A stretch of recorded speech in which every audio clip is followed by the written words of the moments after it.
하나님 말씀 보겠습니다. 하나님 말씀은 창세기 41장 45절에서 57절까지입니다. 창세기 41장 45절에서 57절까지 제가 봉독해 드리겠습니다. 그가 요셉의 이름을 사브낫바네아라 하고 또 온의 제사장 보디베라의 딸 아스낫을 그에게 주어 아내로 삼게 하니라. 요셉이 나가 애굽 온 땅을 순찰하니라. 요셉이 애굽 왕 바로 앞에 설 때에 30세라. 그가 바로 앞을 떠나 애굽 온 땅을 순찰하니 7배 풍년의 토지 소출이 심히 많은지라. 요셉이 애굽 땅에 있는 그 7년 곡물을 거두어 각 성에 저장하되 각 성읍 주위에 밭의 곡물을 그 성읍 중에 쌓아두매 쌓아둔 곡식이 바다 모래같이 심히 많아 세기를 그쳤으니 그 수가 한이 없음이었더라. 흉년이 들기 전에 요셉에게 두 아들이 나되 곧 온의 제사장 보디베라의 딸 아스낫이 그에게서 낳은지라. 요셉이 그의 장남의 이름을 므낫세라 하였으니 하나님이 내게 내 모든 고난과 내 아버지의 온 지비를 잊어버리게 하셨다 하며 차남의 이름을 에브라임이라 하였으니 하나님이 나를 내가 수고한 땅에서 번성하게 하셨다 함이었더라. 애굽 땅의 7배 풍년이 그치고 요셉의 말과 같이 7배 흉년이 들기 시작하며 각국에는 기근이 있으나 애굽 온 땅에는 먹을 것이 있더니 애굽 온 땅이 굶주림에 백성이 바로에게 부르짖어 양식을 구하는지라. 바로가 애굽 모든 백성에게 이르되 요셉에게 가서 그가 너에게 이르는 대로 하라 하니라. 온 지면에 기근이 있음에 요셉이 모든 창고를 열고 애굽 백성에게 팔세. 애굽 땅에 기근이 심하며 각국 백성도 양식을 사려고 애굽으로 들어와 요셉에게 이르렀으니 기근이 온 세상에 심함이었더라. 아멘. 할렐루야. 현대 신학자 가운데 아주 유명한 신학자가 있는데 라인홀드 니버라고 하는 그런 신학자가 있는데 그 사람이 무슨 얘기를 했냐면은 책임이라고 하는 말을 빼면은 우리 인생에 아무 의미가 없다 그랬어요. 책임이라고 하는 것을 빼면 우리 인생에는 아무 의미가 없다. 그만큼 이 책임이라고 하는 것은 우리가 엄마 뱃속에서 나와서부터 무덤에 들어가는 죽는 그 순간까지 우리들에게 따라다니는 것이 바로 이 책임입니다. 그러니까 책임감이 없는 사람, 책임의식이 없는 사람은 그저 산 송장과 같은 거예요. 오늘 우리들이 책임이 있기 때문에 살아가는 거예요. 책임이 있기 때문에 오늘도 이 자리에 나와서 하나님 앞에 소원하며 예배하며 기도하는 거예요. 책임이 있기 때문에. 그렇다고 하면 오늘 우리 그리스도인으로서 우리들이 책임져야 할 것이 무엇인가 하는 것을 같이 오늘 본문 말씀을 통해서 생각해 보려고 합니다. 첫째로 여러분 우리 믿는 자들, 우리 그리스도인들은 자신의 일에 대해서 책임질 줄 알아요. 오늘 우리들이 맡고 있는 일들에 대해서 책임질 수 있어야 됩니다. 자, 오늘 우리가 41장 45절 처음 말씀이죠. 오늘 본문 말씀 처음에 보면은 거기 그런 말씀을 주고 있어요. 그가 요셉의 이름을 사브낫바라 하고 또 온의 제사장 보디베라의 딸 아스낫을 그에게 주어 아내로 삼게 하니라 하고 그 다음에 무슨 말씀이 있어요? 요셉이 나가 애굽 온 땅을 순찰하니라 그랬어요. 자, 요셉이 애굽 온 땅을 다니면서 순찰한 때가 언제입니까? 언제예요? 그 앞에 무슨 말씀했어요? 아내로 준 거예요. 결혼한 거예요, 결혼. 그러니까 지금 요셉은 무슨 기간이에요? 신혼생활 기간이에요. 신혼생활 기간인데 지금 요셉은 어딜 간 거예요? 집을 떠나서 애굽 온 땅을 지금 순찰했다 그랬어요. 순찰. 여러분 신혼 때에 비인간적으로 이렇게 일만 하는 것이 잘하는 일이라는 것은 아니에요. 그러나 요셉은 총리가 되었을 때 자기가 맡은 일이 얼마나 중요한 일인 것을 알았기 때문에 지금 애굽을 순찰하는 일을 지체할 수가 없었던 거예요. 여러분, 하나님께서 요셉을 애굽으로 보내신 이유가 뭐예요? 총리 되게 하기 위해서 하나님께서 요셉을 애굽으로 보냈습니까? 여러분, 그게 아니에요. 그 총리 되게 하신 것은 과정이고 수다일 뿐이지, 총리를 되게 하기 위해서 하나님께서 요셉을 애굽으로 보낸 게 아니에요. 정말 하나님의 궁극적인 목적은 다른 것이 아니라 하나님의 백성들을 기근에서 그 굶주림에서 구원해 내시려고 미리 요셉을 애굽으로 보내셨다라고 하는 거예요. 요셉이 그런 사실, 그런 하나님의 뜻을 알고 있었던 모르고 있었던 요셉은 자신의 직무에 늘 충실했던 것을 알 수가 있어요. 보디발 장군의 집에 종으로 들어왔으면서도 그 집에서 자기 일에 충실했습니다. 억울하게 감옥에 갇혀 있을 때도 그 감옥 안에서도 그 자신의 맡은 일을 충실히 해냈어요. 그리고 한 나라의 총리로 있을 때도 요셉은 이렇게 늘 자기의 책임을 다했던 것을 알 수가 있습니다. 그런데 여러분 보세요. 요셉이 자신의 일을 책임 있게 이렇게 다 했는데 여러분, 이것이 자기의 영광을 위해서 한 일이 아니라 하나님의 일을 했다라고 하는 거예요.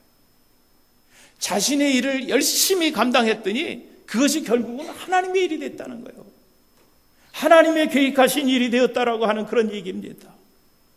많은 사람들이 세상의 직업과 교회 안에서 하는 일을 이원적으로 나누는 그런 사람들이 많이 있어요.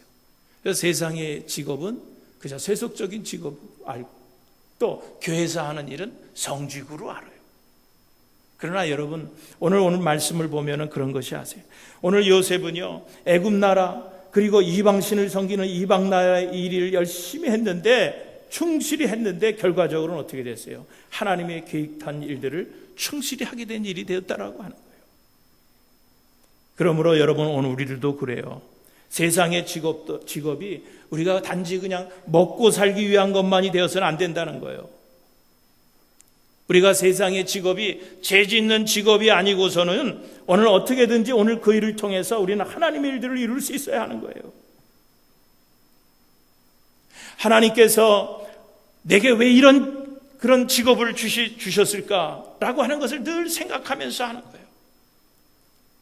하나님의 일을 하라고 내게 이런 일터를 주셨는데 오늘 내가 이 일을 열심히 성실히 할 때 하나님의 어떤 뜻이 이루어지는 것인가 라는 것을 늘 염두에 두고 생각하면서 우리가 일할 때 오늘 우리들이 가지고 있는 일하는 그런 세상적인 그런 직업들이 얼마나 귀한 것인가를 우리는 깨달을 수 있는 거예요. 내가 세상에서 잡은 이 직장이, 이 직업이 정말 하나님의 일을 이루어갈 수 있는 그런 기회의 장이다 생각하고 그것이 하나님께서 내게 그것을 목적으로 해서 내게 주신 잡이라고 할 때 여러분, 그 일을 통해서 죄 지을 사람이 어디 있어요? 그 일을 통해서 하나님의 뜻을 이루어가는 그런 직장이라고 그러는데 내가 그런 직장에서 나쁜 짓 할 수 있는 거예요? 그럴 수 없는 거예요. 여러분, 전도라고 하는 것이요, 여러분 꼭 예수 믿어야 된다, 예수 믿고 교회 가라, 그리고 구원받아라 말을 해서 전도하는 게 아니에요. 어느 우리의 삶을 통해서 그 사람들에게 예수를 증거할 수 있는 일들이 얼마든지 있다는 거예요. 그러므로 여러분, 내가 가정주부든 직장인이든 사업가든 어디서든지 내 일에 대해서 정직하고 성실하게 하면은 오늘 내가 가지고 있는 이 직장이, 이 직업이 여러분 성직인 거예요.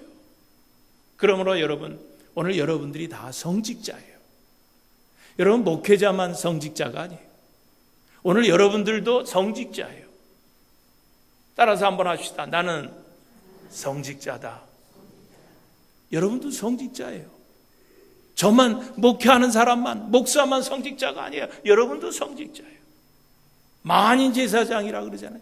여러분도 제사장이에요. 다 성직자예요.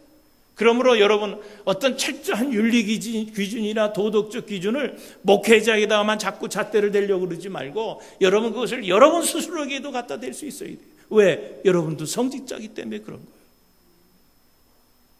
여러분 보세요. 오늘 41장 55절을 보면은요, 그 애굽 나라의 바로 왕이 요셉을 얼마나 신임하고 있는지를 우리가 알 수 있는데 41장 55절을 보세요. 애굽 온 땅이 굶주림에 백성이 바로에게 찾아가서 부르짖어 양식을 구하는 거예요.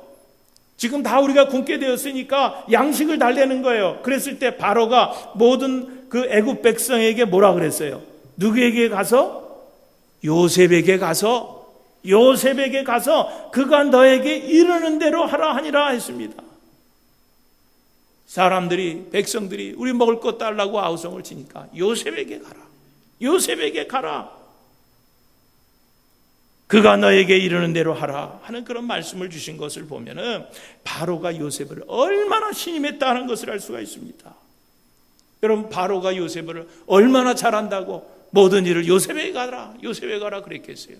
그것은 다른 것이 아니라 7년 동안 두고 본 거예요. 7년 동안 정말 풍년이 됐을 때 어떻게 일하는가 하는 것을 잘 본 거예요. 너무나 일을 책임지고 잘하는 거예요. 그러니까 저런 사람이면 내가 믿을 수 있다. 그래서 백성들이 양식을 달라 그랬을 때 요셉에게 가라. 요셉이 문제를 해결해 줄 것이다. 바로에게 아주 그냥 큰 신임을 얻었던 것을 볼 수가 있어요. 신임을 어떻게 얻은 거예요? 성실하게.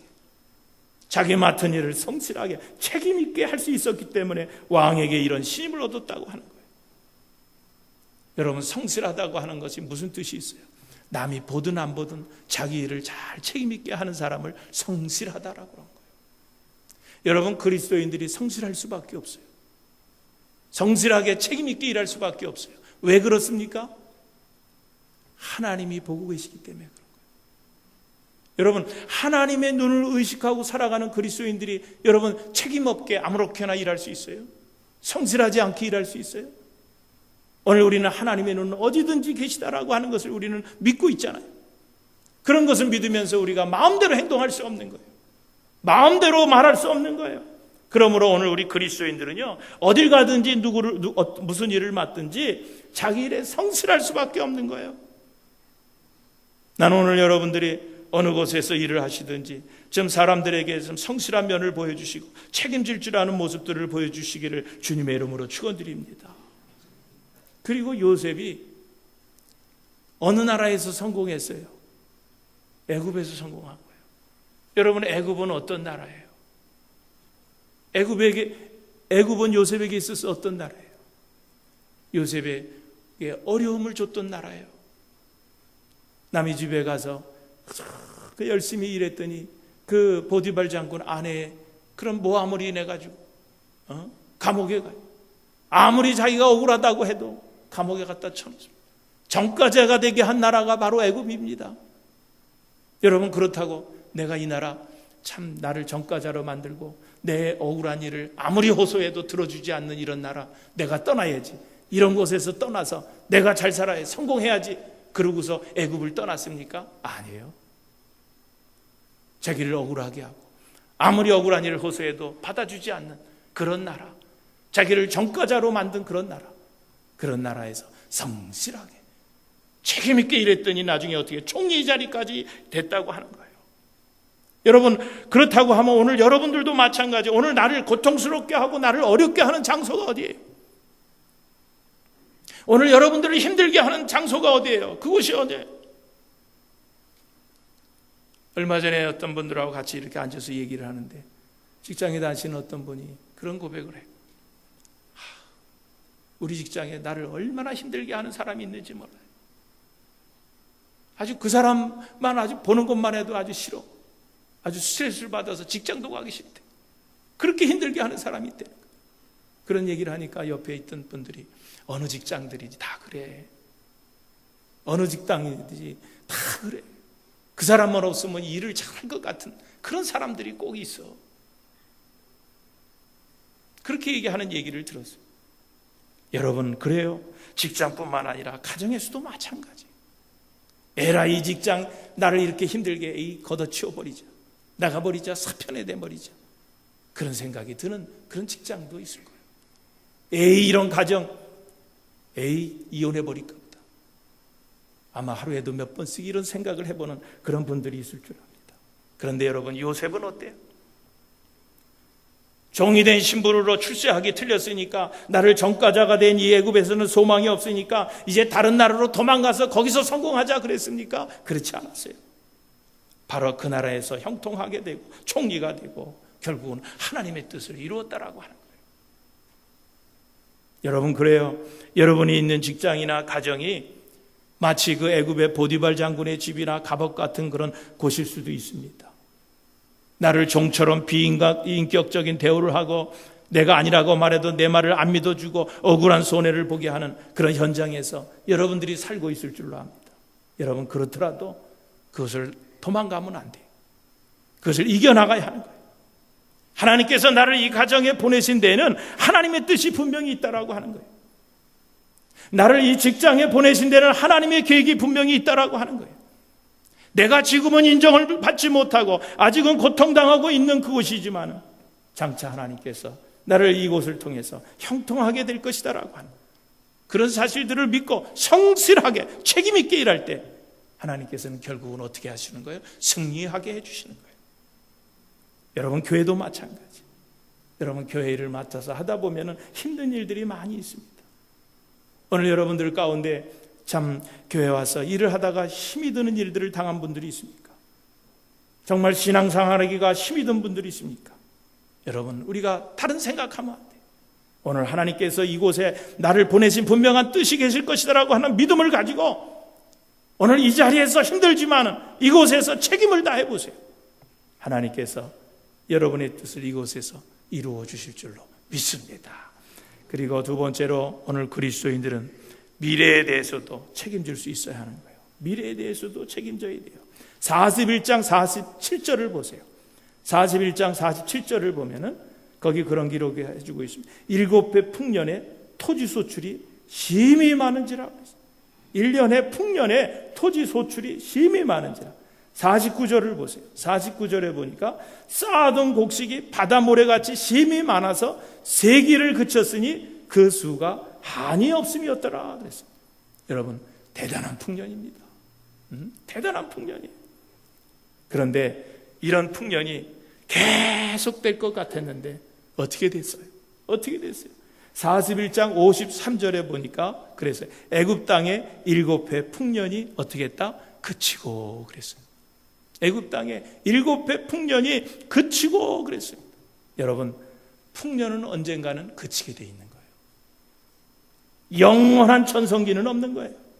이사야 21장 12절에 그랬어요. 아침이 오나니 밤도 오리라 그랬어요. 그런데 대부분 사람들은 그 부요가 젊음이 건강이 한없이 계속될 줄로 믿습니다. 그렇게 계속될 줄로 착각을 합니다. 지금 그 애굽의 주변 국가들이 다 그랬어요. 7년간 흉년이 애굽에만 있었던 것이 아니라 모든 주변 나라에까지 있었던 것을 알 수가 있습니다. 그렇다고 하면 그 전에 있었던 7년간 풍년도 모든 주변 나라에까지 있었을 것이라고 하는 거예요. 그런데 매년 풍년이다 보니까 그 주변에 있는 나라들은 늘 이렇게 풍년이 될 것으로 생각을 했어요. 그래서 그들은 먹을 것을 아낄 줄을 몰랐습니다. 펑펑 썼습니다. 옛날에 우리나라 막 쌀이 막 농사가 잘 된다 그러니까 이제는 쌀 가지고 막걸리 만들어 먹어도 좋다. 술 만들어 먹어도 좋다. 막 그런 적이 있었어요. 여러분, 우리나라가 옛날에 그 IMF 맞을 때 얼마나 힘들어들 했어요. 지금까지도 그 영향으로 어려움을 당한 사람들이 얼마나 많이 있어요. 그런데 그 IMF 맞을 때 뭐라고들 그랬어요? 일찍 샴페인을 터뜨렸다고 했어요. 나라가 좀 좀 되는 듯 하니까 말이에요. 올림픽 걷고 이래서 좀 되는 듯 하니까 막 사치품들 들여오고요. 막 교회도요. 어떤 교회는 그 이태리 가서 막 대리석을 들여다가 막 교회를 짓고요. 대단했습니다. 여러분, 그러다가 결국 맞은 게 뭐예요? IMF 맞은 거예요. 샴페인을 일찍 터뜨렸다 그랬어요. 여러분, 풍요한 것이 영원한 것이 아니에요. 여러분, 그걸 누가 장담할 수 있습니까? 그러므로 우리는요, 풍년이 그치고 그리고 앞으로 다가올지 모르는 어려움을 우리는 항상 대비할 줄 알아야 하는 거예요.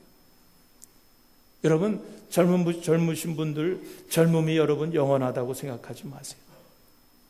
어떤 분이 저에게 그런 고백을 해요. 과일을 먹다가 과일을 딱 땅에 떨어졌는데 그래서 과일을 주시려고 그러다가 안경이 떨어진 거예요. 그래서 안경테가 딱 부러진 거예요. 그래서 안경을 하려고 이제 거만이를 찾아갔는데 거만이가 눈 검사를 하는데 당신 빨리 큰 병원에 가서 눈 수술하지 않으면 눈이 앞을 못 볼 수 있습니다. 그러더라는 거예요. 그래서 이 사람이 부랴부랴 해가지고 그 의사를 찾아가서 수술을 해서 겨우 눈을 볼 수 있게 됐어요. 그러면서 그분이 마지막에 저에게 그런 얘기를 고백하는 것을 들었어요. 자기는 지금까지 자기가 앞을 못 볼 것이라고 하는 것은 생각도 못 했다는 거예요. 앞을 못 볼 것이라고 하는 생각도 꿈도 꾸지 않았었는데 내가 앞으로 정말 볼 수 없다고 하는 것을 생각하니까 끔찍하더라는 거죠. 그런 날도 올 수 있구나라고 하는 생각을 하니까 정말 안경 떨어진 거 그것이 참 감사하더라는 거예요. 그래서 눈을 고쳤어요. 여러분 그렇습니다. 오늘 젊은 것 여러분 것이 늘 영원히 젊은 것이 아니에요. 여러분 젊음도 막을 내리고 노년이 찾아올 때가 있는 거예요. 여러분 건강한 것 여러분 이것이 늘 건강한 것만 아니에요. 이제 때로는요 눈이 안 보일 때가 있는 거예요. 여러분 귀가 안 들릴 때가 있는 거예요. 여러분 때로는 다리를 절단해야 할 때도 있는 거예요. 때로는요 팔을 사용하지 못할 때도 온다고 하는 그런 사실입니다. 그러므로 우리는 건강하고 풍요로울 때 재난이 찾아올 때를 대비하고 젊을 때의 노후를 대비하는 그런 지혜로움이 오늘 우리들에게 있어야 한다는 거예요. 마찬가지로 우린 이 세상의 삶이 영원히 지속될 것이라는 그런 착각을 해서는 안 돼요. 오늘 말씀처럼 풍년이 그치고 여러분 그렇습니다. 이처럼 우리의 생명이 그칠 날도 다가온다고 하는 거예요. 그러므로 우리는 이 세상에서 호흡이 붙어 있는 동안 정말 죽음을 위해서도 준비하는 지혜가 있어야 될 줄로 믿습니다. 여러분 오늘 우리가 앞으로 예기치 못할 그런 시련과 핍박의 계절이 다가올 때 그것을 충분히 이길 수 있는 대처할 만한 그런 신앙적 훈련을 지금 해놨다고 여러분 스스로 생각하십니까? 앞으로 내게 닥칠 그런 핍박, 그런 시련 이런 것들을 충분히 이길 수 있는, 대처할 수 있는 신앙 훈련을 여러분 스스로 해놨다고 여러분 생각하시느냐는 그런 질문이에요. 아마 여러분들 이미 영적으로 기근을 겪고 있는 분들도 있을 줄 압니다. 이제는 우리도 풍년의 때, 재난의 때를 준비할 줄 아는, 그래서 가족의 미래, 사회의 미래, 교회의 미래를 책임질 수 있는 저와 여러분들이 다 되시기를 주님의 이름으로 축원드립니다. 그리고 마지막으로 공동체에 대해서 책임 있는 행동을 할 수 있어야 돼요. 내가 속한 그런 공동체에 대해서 책임 있는 행동을 우리가 할 수 있어야 되는 거예요. 우리가 읽지는 않았지만은 42장 1절을 보세요. 거기 그 프로젝터에는 제가 마지막에 성경 구절을 해놨어요. 그렇죠? 42장 1절을 한번 보세요. 자, 거기 봅니다. 그때 야곱이 애굽에 곡식이 있음을 보고 아들들에게 이르되 너희는 어찌하여 서로 바라보고만 있느냐 그랬어요. 자, 이게 42장 1절 말씀이에요. 여기 1절 그때에 라고 하는 이 말은 어떤 때를 얘기하냐면은 7년 동안 풍년이 다 그런 기간이 끝나고 그때 7년 동안 대풍년이 끝나고 흉년이 유례 없을 정도로 극성을 부릴 그때 야곱의 나이가 129세. 아직도 젊은 아들들 11명이 있었어요. 그런데 자, 지금 굶어 죽을 것이 뻔한 상황에서도 그 아들들은 어떻게 하고 있었다는 거예요? 그냥 앉아만 있었던 거예요. 그냥 앉아만 있었어요. 늙은 나이든 야곱이 애굽에 곡식이 있음을 한다고 하면 이 젊은 아들들도 애굽에 곡식이 있는 것을 모를 리가 없어요. 그런데 오늘 본문에 보니까 아버지와 아들들의 차이가 뭐예요? 1절에 오늘 여기 성경 기자는 의도적으로 같은 단어를 똑같이 써주고 있는데 그게 뭐냐면 야곱이 애굽에 곡식이 있음을 보고 그랬어요. 곡식이 있음을 보고, 그 보고라고 하는 거. 또 아들들은 어떻게 했어요? 서로 보고만 있었다. 서로 보고. 이게 똑같은 보고라고 하는 히브리 단어 라야라고 하는 말을 써주고 있는 거예요. 야곱이 보고 있는 그것도 보고라고 하는 것도 라를 쓰고 있고 단어가 똑같은 단어예요. 그 다음에 아들들이 서로 바라보고 있었던 것도 라라고 하는 말을 써주고 있는데, 똑같이 써주고 있는데, 이 말의 의미는 뭐냐면 주목하여서 자세히 관찰해 봤다라고 하는 뜻이 있는 거예요.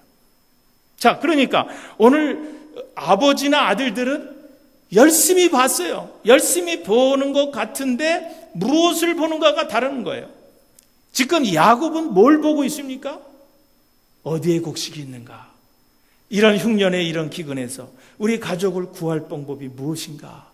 열심히 궁리했다는 거예요. 야곱은.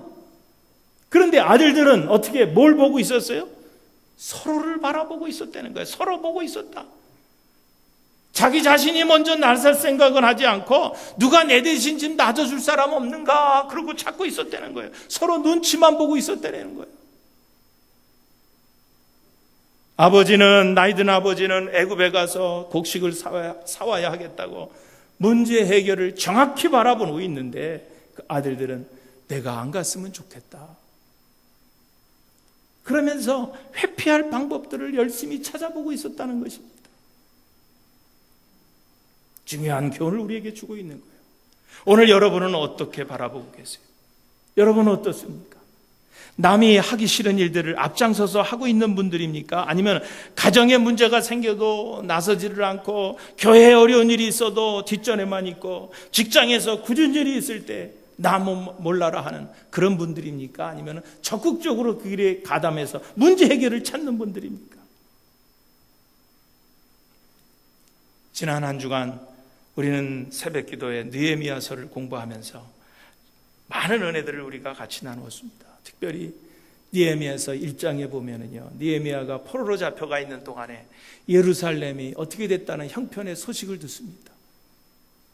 예루살렘 소식을 듣는데 사람들은 다 잡혀가고 남은 자들도 고통을 당하고 예루살렘 성은 무너지고 예루살렘 성의 문짝들은 다 불에 타버렸다는 그 소식을 듣고서 느헤미야가 어떻게 합니까? 느헤미야가 어떻게 했다 그랬어요? 수일 동안 금식하면서 기도하면서 슬퍼했다 그랬어요. 수일 동안 두꺼운 예루살렘 성이 다 무너지고 문짝은 다 불타고 사람들은 다 포로로 잡혀가고, 그 소식을 듣자 금식하며 기도하며 슬피 울었다 그랬어요. 여러분, 이런 것이 그리스도인들이 가져야 할 거룩한 근심인 것입니다. 이러한 거룩한 근심을 많이 하는 자들이 있을 때 교회는 성장하는 거예요. 이런 거룩한 근심을 가진 가족들이 있을 때 그 가정은 행복한 가정이 될 수 있는 거예요. 어떤 교인들은 제가 듣기 좋으라 하시는 그런 이야기인지는 모르겠지만, 무슨 때가 돼서 뭐 하면은, 목사님 저는 교회를 빠질 수가 없어요. 교회 걱정이 돼서 교회를 빠질 수가 없어요. 그런 분들이 있어요. 우리 금요 중보기도, 금요일 날 저녁에 중보기도 모임이 있는데 8시에 많이 모이질 못해요. 몇 사람 모여서 그분들이 참 우리 교회를 위해서, 우리 교회 어려운 분들을 위해서, 여러 기관들을 위해서 참 눈물로 열심히 기도합니다. 그분들이 또 저에게 고백하는 게, 목사님 나는 금요일날 쉬고 싶어도 못 쉬어요.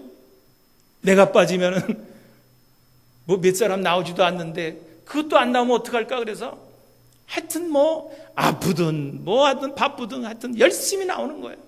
책임감을 가지고. 여러분, 그런 교회는요 쉽게 무너지지 않습니다. 여러분, 그런 교인들이 많이 있는 교회는요 성장할 수밖에 없어요. 여러분, 가정에서도 그 가정에 어려움이 있을 때 온 가족들이 같이 어려워하고 같이 그 어려움들을 헤쳐나가려고 하는 그런 가정은요 행복한 가정이 될 수밖에 없어요. 그런 가정은요 깨지지 않습니다.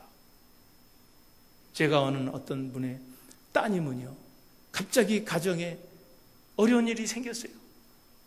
결혼 날짜까지 다 잡혀 있는데 가정에 어려운 일이 생기니까 결혼 날짜를 연기하더라고요. 결혼 날짜를 연기하더라고요. 여러분, 그런 딸이 있는, 그런 자녀가 있는 가정이 왜 깨집니까? 왜 행복하지 않겠어요? 그냥 가정에 어려움이 생겼는데도 그냥 시집가는 날만 기다리고 그냥 헤헤거리고 시집가 버리는 그런 자녀가 있다고 합니다. 여러분, 그 가정은 문제가 있는 가정이지. 여러분, 누구나 문제 해결을 위해서 앞장서야 할 줄은 다 압니다. 문제 해결을 위해서 다 앞장서야 할 줄은 압니다. 그런데도 대부분 많은 사람들이 알면서도 나는 뒤로 빠지고 힘든 일들은 다른 사람들이 해주기를 바랄 때가 얼마나 많이 있어요. 오늘 여러분들 그렇게 살지 마세요. 여러분 가정에서도 그렇고 교회에서도 그렇고 여러분 직장에서도 그렇고 공동체를 위해서도 책임감을 가지고 여러분들 스스로가 오늘 믿는 자답게 스스로 앞장서시고 책임을 다하시는 오늘 여러분들 되시기를 주님의 이름으로 축원드립니다. 다시 한번 말씀드립니다. 내 직업이 성직이라는 것을 기억하고 내 직업을 통해서 하나님이 이루시려는 일이 무엇인가를 깊이 생각하면서 자신과 일에 대한 책임을 잘 감당하는 성도들이 다 되시기를 주님의 이름으로 축원드립니다. 그리고 풍년이 그치고 흉년이 찾아온 것처럼 우리의 풍요나 건강이 영원하지 않다는 것을 기억하고 지금 평안하다고 해서 미래에 대한 책임을 잊고 방종하지 말고 어려울 때를 대비하고 신앙훈련을 잘 받아서 마지막 때를 잘 준비하시는 여러분들 되시기를 주님의 이름으로 축원드립니다. 그리고 공동체에 대한 책임을 깊이 인식하고 가정과 교회와 사회에 대한 책임을 회피하지 말고 힘든 일에도 솔선수범하는 책임 있는 삶의 자세를 가지고 지금까지도 여러분들 그렇게 잘 살아오셨지만 앞으로 더 하나님께서 우리에게 주신 사명을 바르게 잘 감당해 나가시는 오늘 성도들이 다 되시기를 주님의 이름으로 축원드립니다.